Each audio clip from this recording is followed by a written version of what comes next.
2021, 22, 23ல உங்களுடைய கணவருக்கு தொழில் சார்ந்த விஷயங்கள்ல பார்ட்னர்ஷிப்னாலயோ ஒரு தொழில் சார்ந்த விஷயங்கள்ல பாதிப்பு ஏற்பட்டதா? கணவருக்கு தொழில் பாத்தீங்கன்னாலே 10 வருஷமா சரியில்லை சார். எனக்கு தான் சார் தொழில் நஷ்டம். சரி, நீங்க வந்து பார்ட்னர்ஷிப்பை போட்டு செஞ்சீங்களா? இல்ல சார், நான் தனியா தான் சார் பண்ணேன். பார்ட்னர்ஷிப் பண்ணேன். சரி, என்ன தொழில் பண்ணீங்க? நான் வீட்ல இருந்து ஏலச்சீட்டு நடத்திட்டு இருந்தேன் சார். சரி, ரைட், ஓகே. இதுல வாங்கின முறை அங்க போய் எடுத்து பதிஞ்சு போயிட்டானா? ஆமா சார். சரி, இது வந்து என்ன கேட்டா 2021, 22, 23க்குள்ள இந்த சம்பவம் நடந்திருக்குதா? ஆமா சார். ரைட். கிட்டத்தட்ட என்னுடைய கணக்குக்கு ஒரு 30 லட்ச ரூபாயில இருந்து 70 லட்ச ரூபாய் வரைக்கும் காசு போச்சா? ஆமா சார், 70 லட்சம் ரூபாய் போச்சு சார்.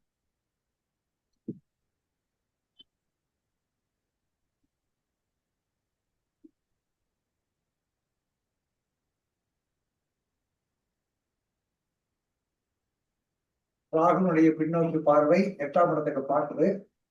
சனி கோச்சார சனி இந்த இடத்துக்கு போகும்போது நிச்சயமாக 7ஆம் பாவகம் அல்லது பொருளாதாரம், முக்கியமாக இவங்களுடைய நகை, பொன்னகை, தங்கம், ஏன்னா 7ஆம் பாவகத்துல தான் கிடக்குது.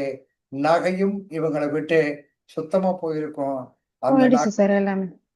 இருங்கம்மா, நகையினுடைய அளவு சுமார் ஒரு 20 பவன்ல இருந்து 40 பவனோ 50 பவனோ கண்டிப்பாக இவங்க கையை விட்டு போயிருக்கும். ஆமா சார். எத்தனை பவுன்மா? அது ஒரு 60-70 பவுனுக்கு போயிடுச்சு சார். நான் ஜோதிடம் தான், ஒரு அனுகூலமா சொல்ல இல்ல முடியும். அதுதான், ஆமாதான் சார். அப்ப சரியா? சரிதான் சார். இப்ப இத ஜாதகத்துல நம்ம தசாநாதனை பார்க்கலாம். அப்ப ஒருவருக்கு நீங்க மீட் பண்ணிக்கணுமா? நம்ம குடும்பத்துல கணவன் மனைவி சம்பந்தப்பட்ட உறவுகள் எப்படிமா இருக்கு? ஒன்னாதான் சார் இருக்கும், அவ்வளவுதான். No comments. Okay. Okay okay sir. Right. அப்ப கடன் பெறுவதற்கு 6ஆம் இடம் முக்கியமா? லக்னத்திற்கு 6ஆம் இடம் முக்கியமா? கிடையவே கிடையாது. அம்மா நீங்க மீட் போட்டுக்கிறங்கம்மா. மீட் போட்டுக்கிறங்கம்மா. கடன் சுமை ஒரு மனிதனுடைய வாழ்க்கையில் கர்மா, புனித கர்மாவிற்கும் அசுப கர்மாவிற்கும் முக்கியமான கிளாஸ் எடுக்கிற மாதிரி எடுக்க நினைக்காதீங்க. நிறைய மாணவர்களுக்கு, ஜோதிடம் படிக்கக்கூடிய மாணவர்களுக்கும் ஜோதிடர்களுக்கும் மக்களுக்கும் ஒரு பயனுள்ள விஷயத்திற்காக வேண்டிதான் இந்த ஜாதகத்தை வாங்கி போட்டுக்கிற. இதுல என்ன அப்படின்னு சொல்லி கேட்டீங்கன்னா, சனி பகவான் நிற்கக்கூடிய ராசி மண்டலத்திற்கு முன்னோக்கி 6வது நட்சத்திரம் அல்லது பின்னோக்கி 6வது நட்சத்திரம் சொல்லும் போது இதுல முன்னோக்கி 6வது நட்சத்திரம் கண்டிப்பாக செவ்வாயினுடைய கணக்கு வருது. சனி பகவான் இவர் எங்க நிற்கிறாரு? மிதுன ராசி மண்டலத்தில் இருக்கிறாரு. அவருக்கு பின்னோக்கி 6வது ராசி மண்டலம் எது? பின்னோக்கி 6வது ராசி மண்டலம் எது? மகரம். ராகுனுடைய பார்வை பின்னோக்கி 3ஆம் பார்வை, 7ஆம் பார்வை, 11ஆம் பார்வை. நிறைய பேர் என்ன கேட்டீங்கன்னா முன்னோக்கி ராகு கேதுக்கும் பார்க்கிறாங்க. ஏன்னா அவர் வந்து ரிவேர்ஸ்ல சுத்தி வர்றதுனால இந்த ராகு பகவான் மீன ராசி மண்டலத்துக்குள்ள உள்ள நுழையும் போதே இவங்களுக்கு அந்த சனியும் இந்த 2019 இருந்து 20, 21, 23 காலகட்டத்துல நிச்சயமாக அம்மா சீட்டு போட்டீங்கன்னா அப்ப அதுவும் பார்ட்னர் தானம்மா. நான் பார்ட்னர் கேட்டது என்ன கேட்டீங்கன்னா, மக்கள் வந்து என்ன கேட்டீங்கன்னா ஒரு பார்ட்னர் இல்லைன்னா என்னன்னு கேட்டீங்கன்னா, ஒரு தனி மனிதன் பணத்தை மட்டும் போட்டு தொழில பண்றது, தொழிலாளர்களை வச்சு தொழில் பண்றது தொழில். அப்ப மக்கள்கிட்ட இருந்து பணம் வாங்கி நீங்களும் சேர்ந்து பயணிக்க போறது, அது மக்கள் ஒரு பார்ட்னர் தானே பணம் கொடுத்திருக்கிறாங்க. ஆமா சார். ரைட்டுமா. இதில் கடுமையாக பாதிக்கப்பட்டவர் யார்கிட்ட பணம் கொடுத்து ஏமாந்திருப்பீங்கன்னு கேட்டீங்கன்னா, முருகனுடைய பெயர் கொண்டவரும் அல்லது வந்து பாத்தீங்கன்னா பெருமாளுடைய பெயர் கொண்டவர் தான் உங்களுடைய இந்த காலகட்டத்தில் கடன் சுமையை ஏற்படுத்தி போயிருப்பாங்க. இதுதான் என்னுடைய அனுபவத்தில் நான் கண்ட விஷயம். ஆமா சார். யாருக்குமா? லேடிஸ் பேர் தான் ஆர்த்திங்கிறது, இன்னொருத்தவங்க ராதிகாங்கிறவங்க. நீங்க நம்முடைய ஜோதிடர்கள் மற்றவங்க எல்லாம் அந்த 2 பேரையும் நீங்க என்ன கிரகத்துக்கு உண்டான கணக்கு வருதுன்றதை நீங்க பார்த்துக்கிறீங்க. சரி, இது நிவர்த்தி ஆகுமா? இப்ப நிவர்த்தி ஆகுமான்னு பாக்குறதுக்கு இப்பதான் திசையை போடணும். தம்பி வாப்பா, திசையை போடுப்பா. அவருக்கு சொல்லியாச்சா? பிஎன்ஆர் நம்ம சொல்லிட்டாங்களா? சரி, திசை என்ன திசமா போயிட்டு இருக்குது இப்ப? பரணி உட்காந்துருக்கீங்க, நேரம் உட்காந்துருக்கீங்க. ஒரு சாஃப்ட்வேரை போட்டு பார்க்கலாம்ல. நீங்களே அவங்க கேட்கறதுக்குள்ள நீங்களே சொன்னோம்ல. அட்மின் எதுக்கு இருக்கிறீங்க? இல்ல, அவங்களோட அந்த அருமை தெரியும். அது இல்லாம அவங்களும் எல்லாமே இதுல இருக்கிறவங்க பூரா அதுல அனுபவம் கொஞ்சம் தெரிஞ்சவங்க தான் சாமி. இல்ல இல்ல, அது அது வேற. நீங்க அட்மின் இருக்கிறீங்கன்னா நமக்கு டயத்தை வேஸ்ட் பண்ணக்கூடாதுல்ல சாமி. இது ஓகே, லைவ்ல ஓகே. வேற போய்கிட்டு இருக்குன்னு சொல்றீங்க. அது அப்படின்னும் போது டைம் வேஸ்ட் ஆகக்கூடாதுல்ல. நம்ம ஏம்மா சாதாரண உங்களுக்கு என்ன திசை நடக்குதுன்னு தெரியுங்களா தெரியாதுங்களாம்மா? அப்ப சொல்லிட்டு இருந்தீங்களம்மா.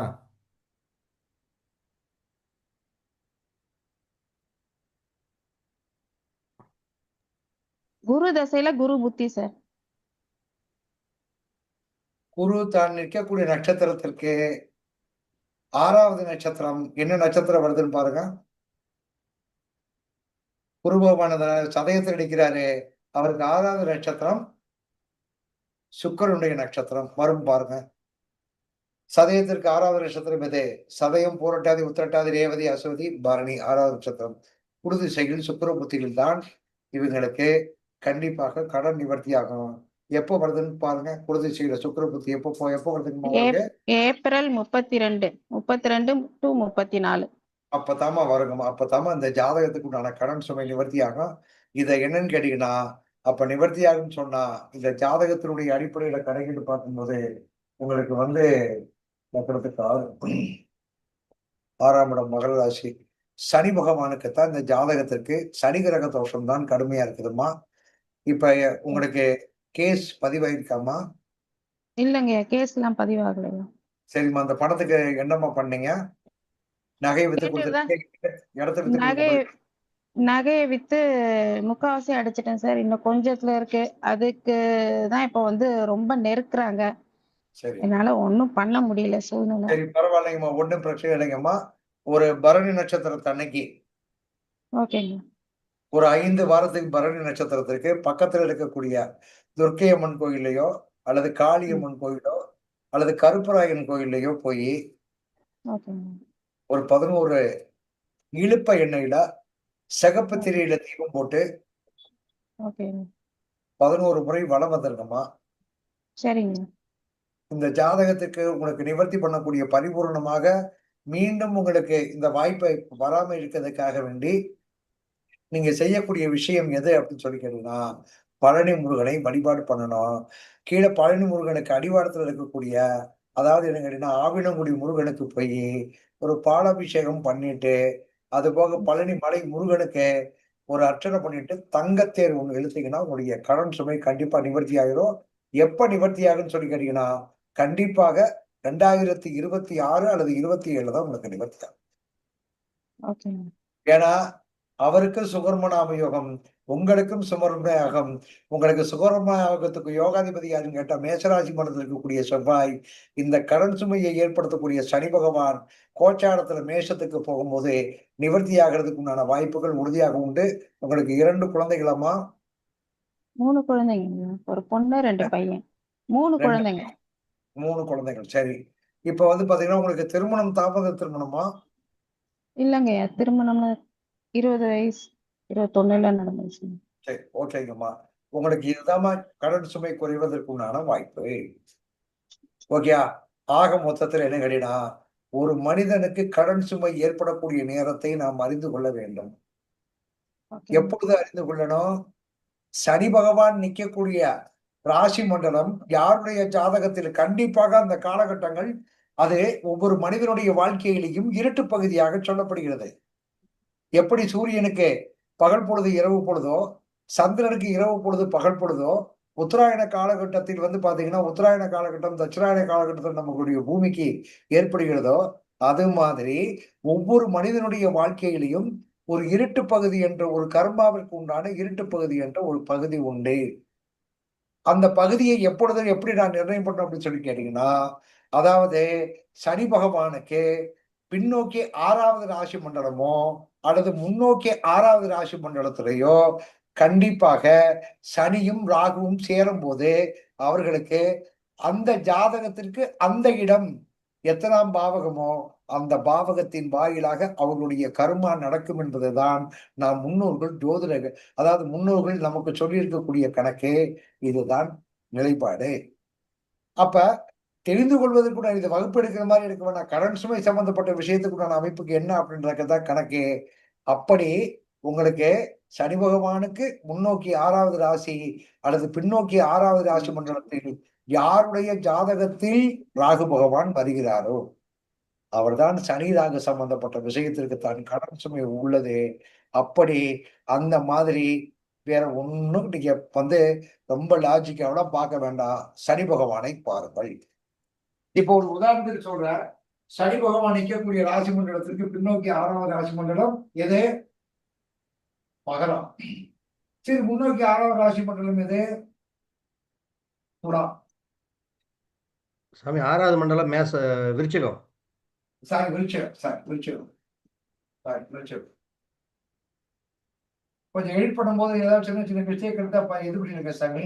சரியா? விருச்சிகம். அப்ப இந்த இடத்தை கேது கடக்கும் போதும் அல்லது ராகு கடக்கும் பொழுதும் ஒரு அந்த சனி கடக்கக்கூடிய காலகட்டத்துல இந்த இடத்தையும் ராகு கடக்கும் பொழுதோ அல்லது ராகு வந்து 3ஆம் பார்வையாக 7ஆம் பார்வையாக 11ஆம் பார்வையாக பார்க்கும் பொழுது ஒரு மனிதனுடைய ஜாதகத்தில் கண்டிப்பாக அவன் பாதிக்கப்பட வேண்டிய கட்டாயம் உண்டு. அப்படி கண்டிப்பா கட்டாயம் பாதிக்கப்படக்கூடிய ராசி மண்டலத்தில் ராகு வரக்கூடிய காலகட்டத்துல 12 ராசி மண்டலத்திற்கும் அந்த பிரச்சனையில் இருந்து மீள்வதற்கோ அதிலிருந்து இயற்கையாக தப்பித்துக் கொள்வதற்கோ அல்லது ஒரு பெரிய சுமைகளை நம்ம பாதிக்கப்பட போகின்றத நம்ம உள்ளுணர்வு சொல்லி அதுல இருந்து விடுதலை பெறுவதற்கோ அந்த தெய்வ பலங்களை நாம் மேசராசி மண்டலத்திலிருந்து மீனராசி மண்டலத்திற்கு உண்டான சடங்களை சொல்லிடுற. தயவு செய்து நோட் பண்ணிக்கிறீங்க. இது நிறைய பேத்துக்கு தெரியாவிட்டாலும் நீங்க கணக்கிட்டு பாத்தீங்கன்னா இது அனுபவத்தை வந்து தெளிவா சொல்ற. இதுதான் ஜாதகத்தில் இருக்கக்கூடிய கணக்கு. 2 ஜாதகம் போட்டிருக்கோம். 2 ஜாதகத்துக்கு நம்ம எவ்வளவு நேரம் எடுத்துக்கிட்டா கிளாஸ் மாதிரி வேண்டாம். அதனால இதுக்கு அந்த மேஷத்திலிருந்து மீனம் வரைக்கும் நம்ம எந்தெந்த கோவிலுக்கு சென்றால் அதுல இருந்து விடுபடலாம் என்ற ஒரு விஷயத்தை இப்ப நான் உங்களுக்கு சொல்லிடுறேன். நோட் பண்ணிக்கிறேங்க. பரணி எழுதிடலாமா பரணி? சாமி எழுதிடலாம் சாமி. தம்பி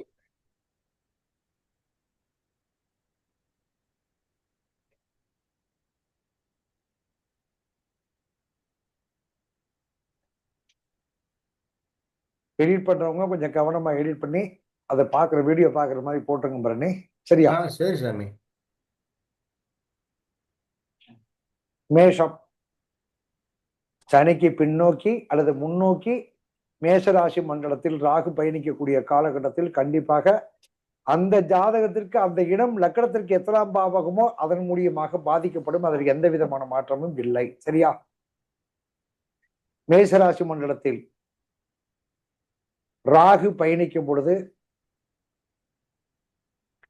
வழிபடக்கூடிய தெய்வம்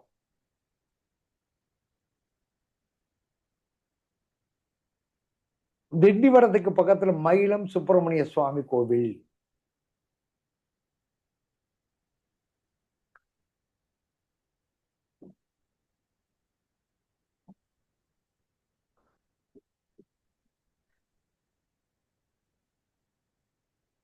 மயிலம் சுப்பிரமணிய சுவாமி கோவில்.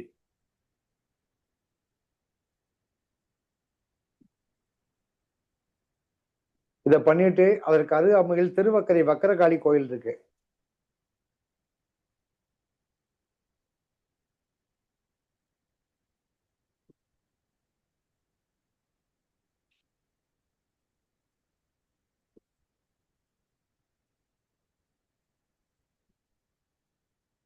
திருவக்கரை வக்கரகாளி கோயில். ஓகே. அதுக்கு அடுத்த ரிஷபத்துக்கு வயலூர் முருகன் கோவில்.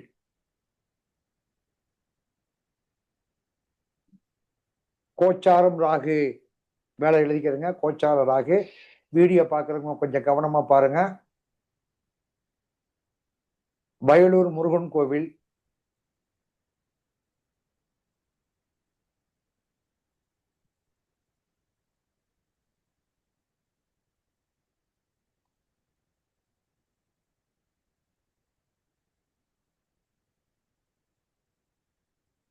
அதற்கு அடுத்து என்னன்னு கேட்டீங்கன்னா சமயபுரம் மாரியம்மன் கோவில்.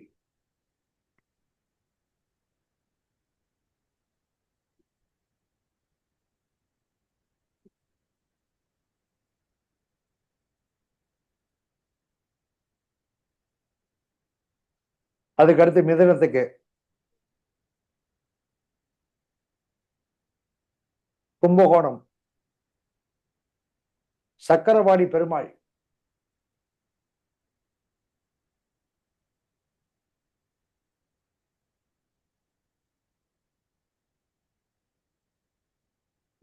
சக்கரபாணி பெருமாள்.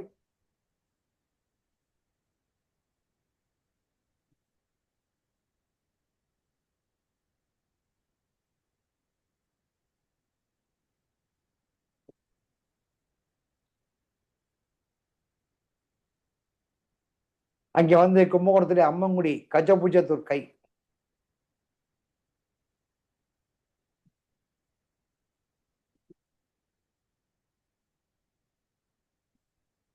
அம்மன்குடி கஜபுஜ துர்க்கை.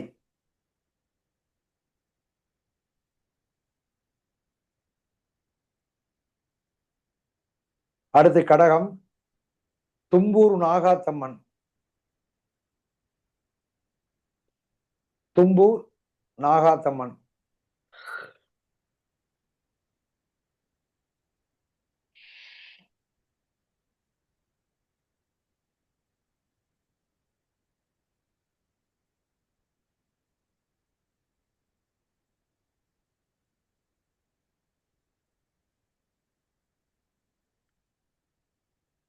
தும்பூர் நாகாத்தம்மன் திருத்தணி முருகன்.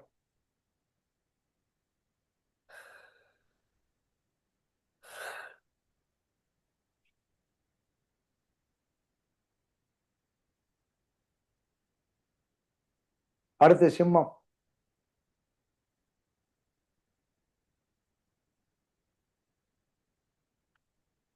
பழமுதிர்ச்சோலை முருகன்.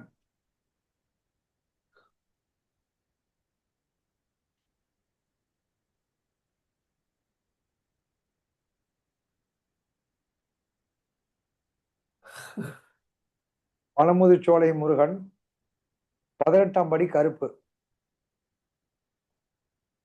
அழகர் கோயில் மலையில் இருக்கக்கூடிய 18ஆம் படி கருப்பு.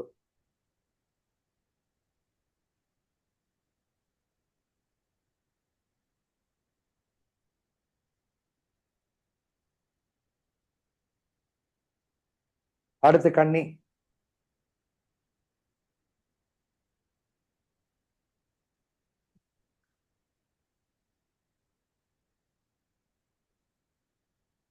திருநெல்வேலியில் இருக்கக்கூடிய அதாவது விஷ்ணு நவக்கிரக ஸ்தலங்கள்ல புளியங்குடி. திருநெல்வேலி புளியங்குடி காய் சீனி வேந்த பெருமாள்.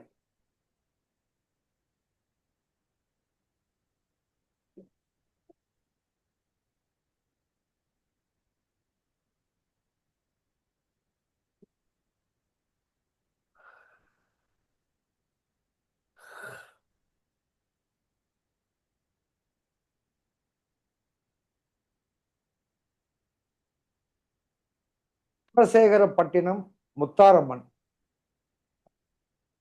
குலசேகரப்பட்டினம் முத்தாரம்மன்.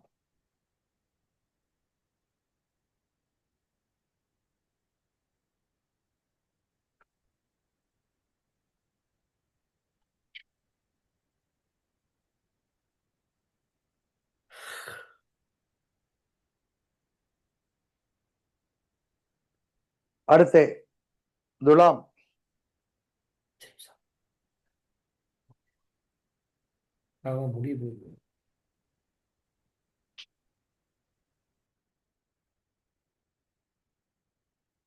விராலிமலை முருகன்.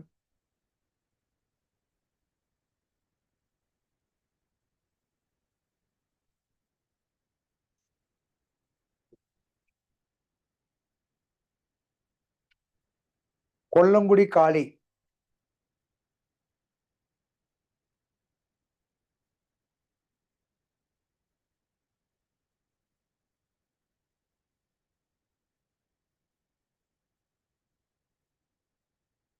வெட்டுடையார் காளி.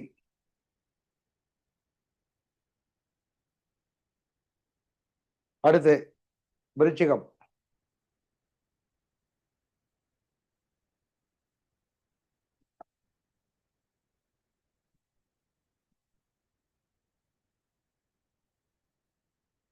திருப்பரங்குன்றம் முருகன்.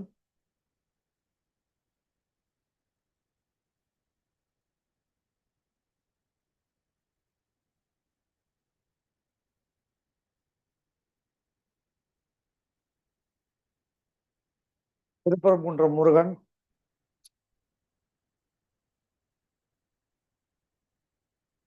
மதுரை பாண்டி முனியப்பன்.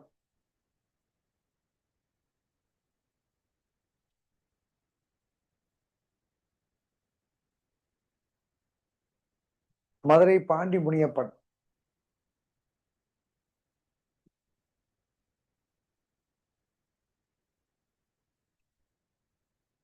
அடுத்து தனுசு.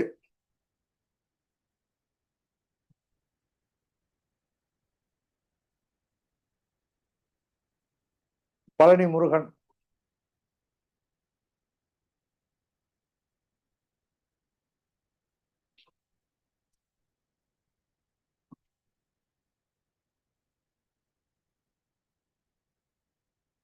திண்டுக்கல் கோட்டை மாரியம்மன்.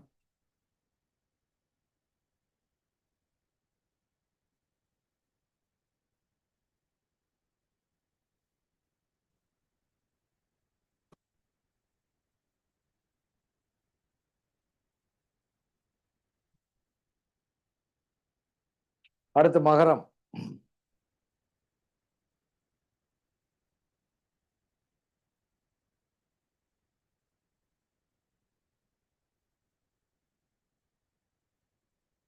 சுவாமிமலை முருகன்.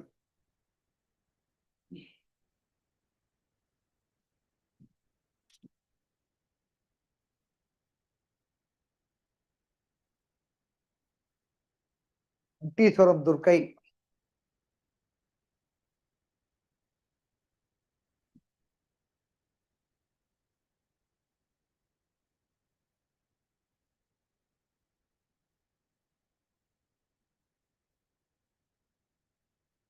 கும்பம்.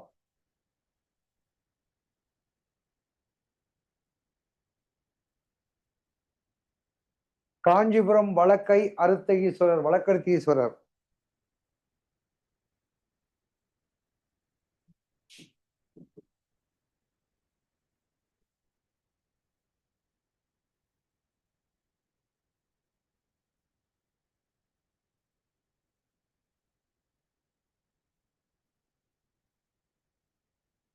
தம்பி இந்த ரூடா வழக்கு அறுத்த வழக்கருத்தீஸ்வரர். வழக்கருத்தீஸ்வரர்.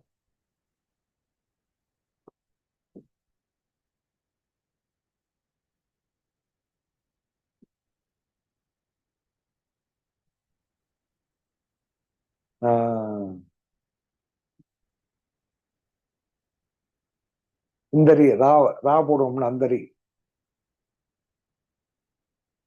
இந்தரியில ராவுக்கு வர அறத்துக்கு வரும்ல, அறம், அந்த ரா.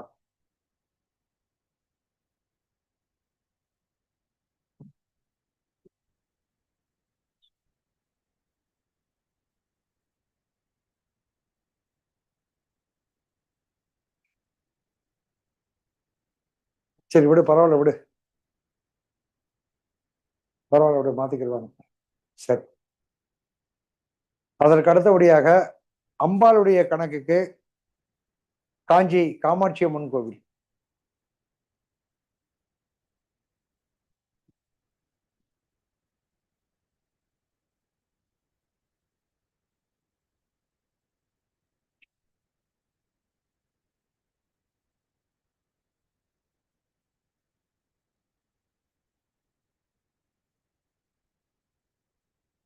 சரி பரவாயில்ல விடு.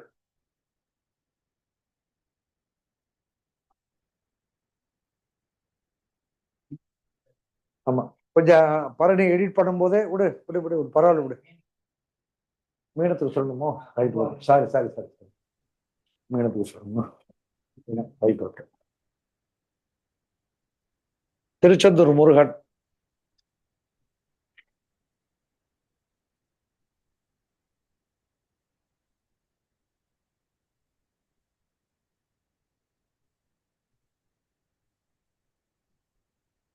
அடுத்தபடியாக அம்பாளுடைய கணக்குப்படி பார்க்கும் பொழுது நிஷ்கம்மம், பிரீத்தி, ஆயுஷ்மான், சௌபாகியம், சோகுணம், சுகர்மம்,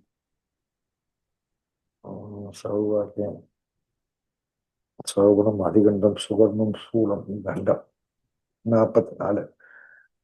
ஸ்ரீவில்லிபுத்தூர் ஆண்டாள்.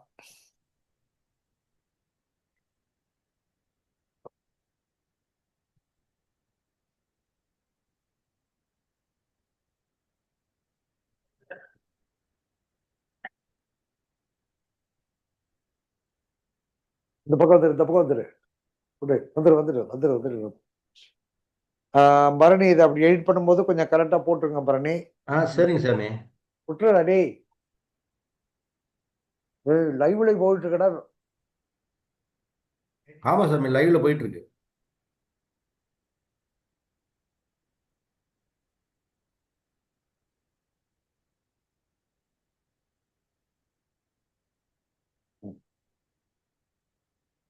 அது காஞ்சிபுரம் போன்ற வழக்கறிஞர் நிறைய பேருக்கு தெரியாது. லைவ்ல போகும்போது கொஞ்சம் சமயோகத்தை பத்தியே வேலை செய்யி, அவ்வளவுதான்.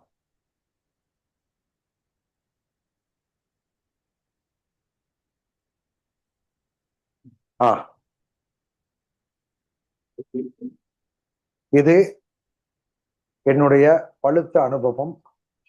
பலதரப்பட்ட ஜாதகங்களை பார்த்து அவர்களுக்கு அந்த காலகட்டத்துல எனக்கு முன்னாடி வந்தவங்களுக்கு இந்த மாதிரி ஒரு சூழ்நிலையெல்லாம் இருக்கும்னு சொல்லிட்டு அவங்கள பேலன்ஸ் பண்ணி அந்த காலகட்டத்துல அமைதியா இருக்க சொல்லக்கூடிய பல பேர் பாதிக்கப்பட்டு வந்து அதை கஷ்டத்திலிருந்து மீள்வதற்கு பாதிக்கப்பட்டாச்சுன்னா முடிஞ்ச அளவுக்கு குறைப்பதற்கு அதனுடைய மனப்பிரச்சனையும் மற்ற பிரச்சனையும் குறைப்பதற்குண்டான வழிதான் தெய்வ வழிபாடுகளை கொடுக்க முடியுமே ஒழியா கோயிலுக்கு போறதுனாலயோ கோயிலுக்கு போயிட்டு வர்றதுனாலயோ உங்களுக்கு என்ன கிடையா எந்த பிரச்சனையும் பரிபூர்ணமாக உங்களுக்கு முழுமையாக வரவே வராது.